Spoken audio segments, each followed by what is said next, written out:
Right. Good morning, everyone. Really a pleasure to be here. I hope the experiences I'm going to share this morning will be able to stimulate more discussion and eventually, of course, implementation of AI to really improve efficiencies in many of our settings, especially in low and middle income countries. All right. Okay. It's okay. Okay. Thank you. All right. So today what I would like to really share with you all is some of the experiences that we've had and I have been the privilege of having in different service delivery settings. The first one is implementation of CyberSight AI, and I will talk to that in a short while, in the diagnosis and referral for vision impairment, especially for those, of course, with non-communicable diseases. And in this case, the example which I will talk to today is on diabetes. And we know that people who are living with HIV are more likely to develop diabetes. Primarily, one of the reasons could be obviously use of integrase inhibitors, as well as other pre-existing conditions or other risk factors.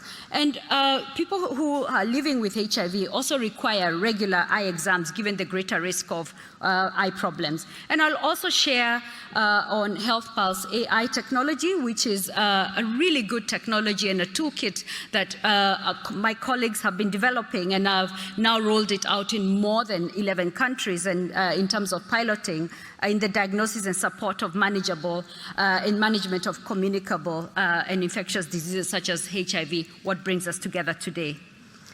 So what's a business case for CyberSight AI? One is, and I will get into this a little bit more, is the improvement of speed and efficiency of screening and making a decision from days to weeks and to actually minutes.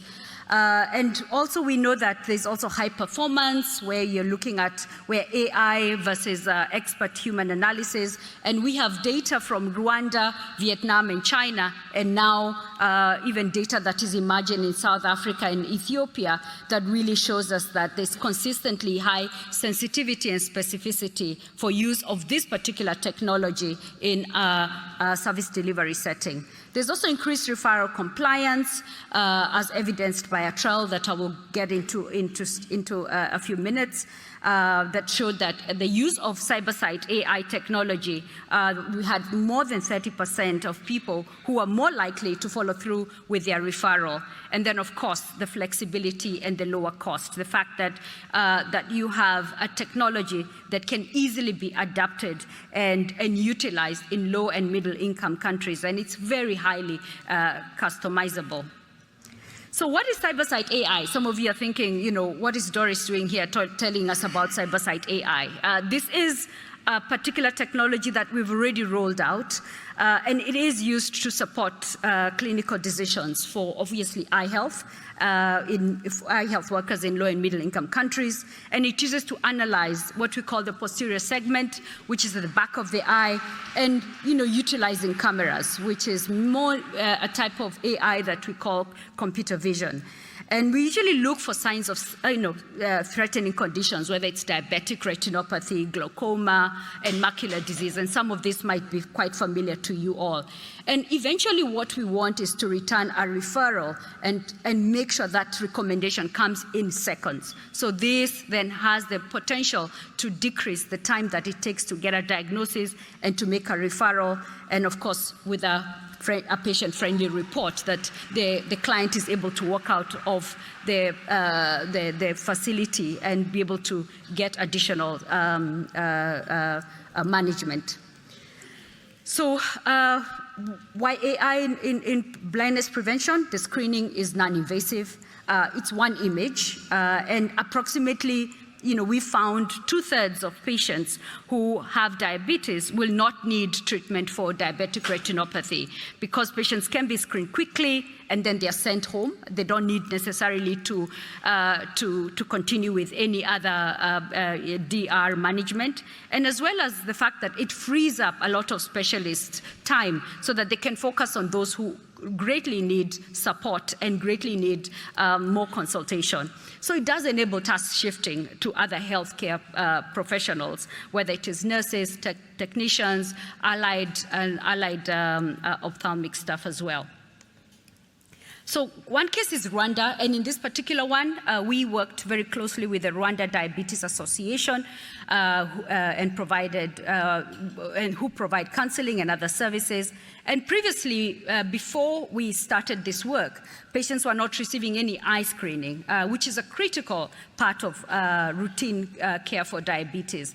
And the nurses had to receive a camera and training on how to image the patients. And in this particular case, then the nurses are called, we actually refer to them as graders. So they then grade the sort of image they're going to get out of the camera, and then they're able to say, is it mild disease or is it severe, and then does that require further management? So in our randomized control trial, we found that patients who were screened with AI were 30% more likely to follow through on their referral versus those who had received, traditional delayed grading by a specialist.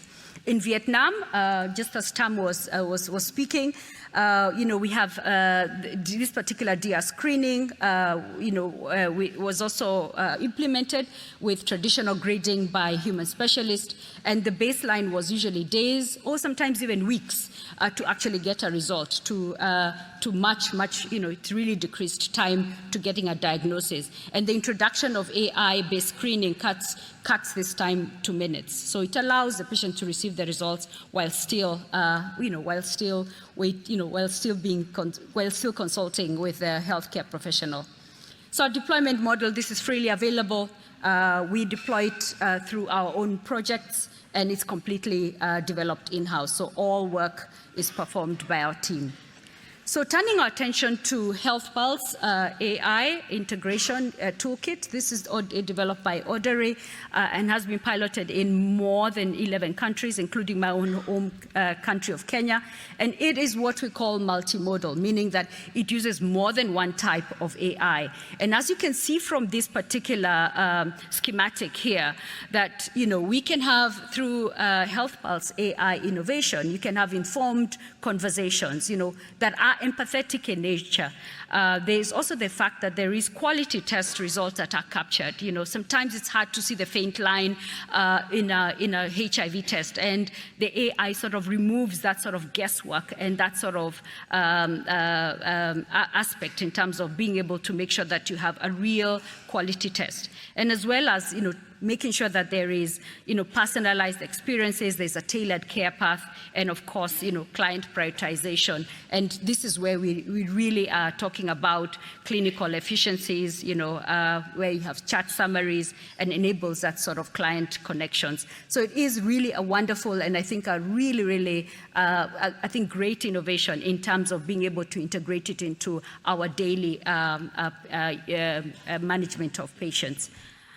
So our target conditions, as an example for this particular Health Pulse AI innovation, is whether it is HIV prevention and treatment, in TB management, as well as MNCH, and as you can see from here, even in service delivery settings such as primary health care, as well as mental health. So really the list could potentially be endless, it just depends on what we are looking at. But it has really potential to change a lot and be able to manage patients and clients and people who are living with HIV in a very comprehensive manner. And then lastly, it's, I really love this particular slide because it really talks about self-care, and as you can see with just the Health Pulse AI, you can have that sort of journey, moving a client from, making sure that there's that from demand generation to having those lifestyle conversations.